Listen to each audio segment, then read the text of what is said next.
বলতে চাস বল। বলবো? আরে বল না। তুমি রাগ করবে না তো? আরে রাগ কেন করবো?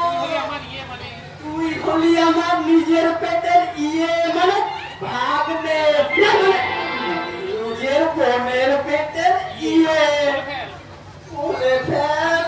মামা গো, আমি বিয়ে করবো। এইটুকু ছেলের এইটুকু ছেলের আমি এইটুকু ছেলে। ওই দেখো না, এই আমার বয়সী ছেলে না, এমন বইয়ের হাত ধরে সিনেমায় ডাকছে, ওটা আনন্দ করছে। ওদের ছেলেগুলো এমন কাকা কাকা করে ডাকছে। মামা গো, আমি বিয়ে করবো। আমি বাবা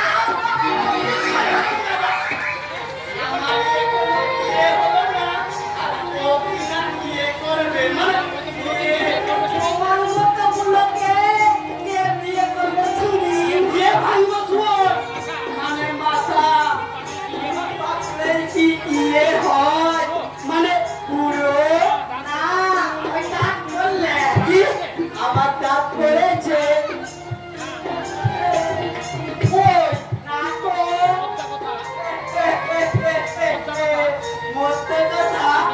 আমি এখনো বিয়েই হইনি, মানে পুরো বড়কৃষ্ণ আছো? বড়কৃষ্ণ ও ইয়ে মশাই, মানে চৌধুরী মশাই। আপনার নাম? ওই ইয়েটা নিয়ে আই তো। আপনি যে সত্যি সত্যি আমার বাড়িতে আসবেন, তা কিন্তু আমি ইয়ে করতে পারি না। এখনো দাঁড়িয়ে রইলি যে? ওই ইয়েটা নিয়ে আসতে বললাম, কথাটা কানেই গেল না। ওরে তোমার ইয়েটা কোথায়? আরে ইয়েটা তো ইয়েতেই ছিল। ওরে তোমার ইয়েটা কি? আরে ইয়ে নয় হারামজাদা, চেয়ার। ওই চেয়ারটা নিয়ে এসে ওই ইয়ে মশাইকে বসতে দে। ও কেন বলবো? তাহলে বলি। আমি বলছিলাম কি, ইয়ে মশাই মানে চৌধুরী মশাই, আমার কাছে তো আপনার অনেক ইয়ে হয়ে গেছে, মানে ঋণ। তা সুদে আসলে প্রায় 25,000, না 50,000। হ্যাঁ 50,000 তো হবে। বড় কি বড়কৃষ্ণ? 50,000 আজকে হবে না। সুদের সুদ, তার ইয়ে নিয়ে তার ইয়ে হিসেব করেই রেখেছি।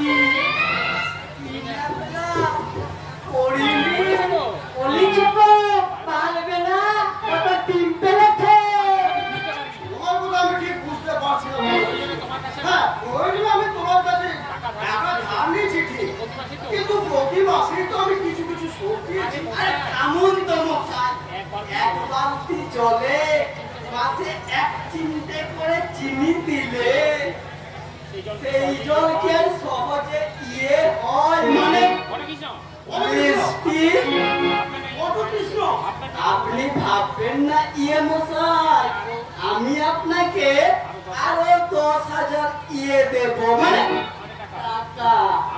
আপনি শুধু আপনার ভিটে বাড়িটা আমার নামে ইয়ে করে দেবেন। মানে বিক্রি।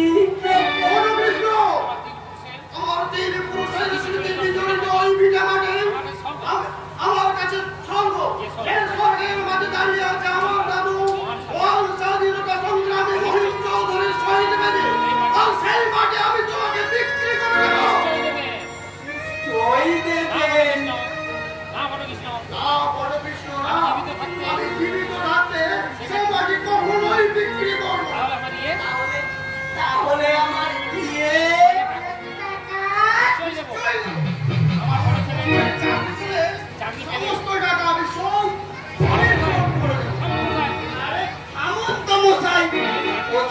চাকরির ইয়ে দিয়ে আপনি আমায় অনেক ঘুরিয়েছেন।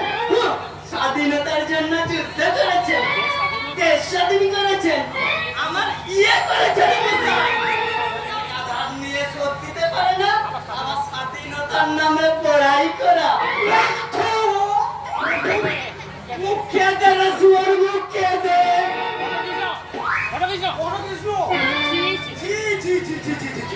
আপনি কি করছেন? উনি একজন স্বাধীন বিপ্লবী নেতা, দেশযুদ্ধ লোক, ওনাকে শ্রদ্ধা করেন। আপনি কিনা ওনাকে অপমান করছেন? আমার কৃতকর্মের পুরস্কার। অথচ এইসব মানুষদের জন্য একদিন আমরা কি না করেছি। আমার ইয়ে করেছে। বাবু, এসবের কারণটা জানতে পারি? ইয়ে ধার নিয়ে কিছুতেই শোধ দিচ্ছে না। আজ না হয় কাল, কাল না হয় পরশু, করেই চলেছে। কত টাকা পাবেন আপনি? 50,000 টাকা। 10,000 টাকা কখনো 2 বছরের মধ্যে 50,000 টাকা হতে পারে। তাহলে প্রতি মাসেই আমি কিছু কিছু শোধ দিচ্ছি। আরে থামুন মশাই, মিথ্যে বললে আমার মুখে ইয়ে হবে। ঠিক, ওটা বাবু, ওই সামান্য 1,000 টাকার জন্য আপনি কিনা ওনাকে অপমান করছেন। ও টাকা আমি দিয়ে দেবো। না না বাবা, তুমি কেন দেবে?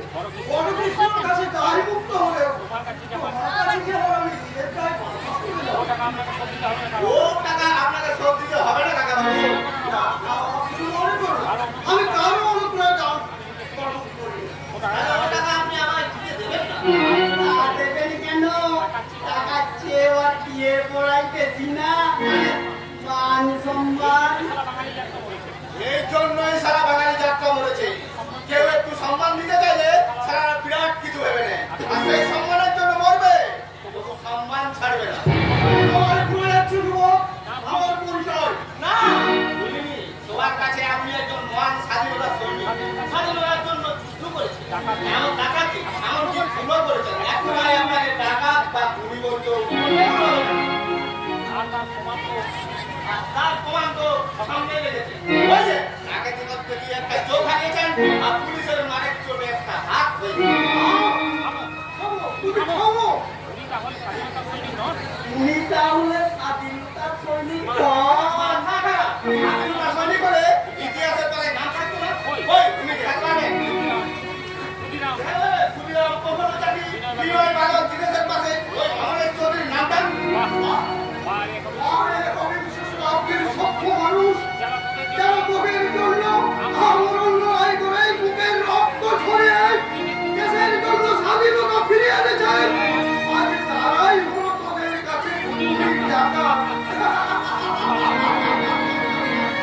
সুভাষচন্দ্র এই গোবিন্দ শতাব্দীর সভ্য মানুষ স্বাধীনতা নিয়েছে, কিন্তু স্বাধীনতা সংগ্রামে নিতে পারেনি, কিন্তু স্বাধীনতা নিতে পারে।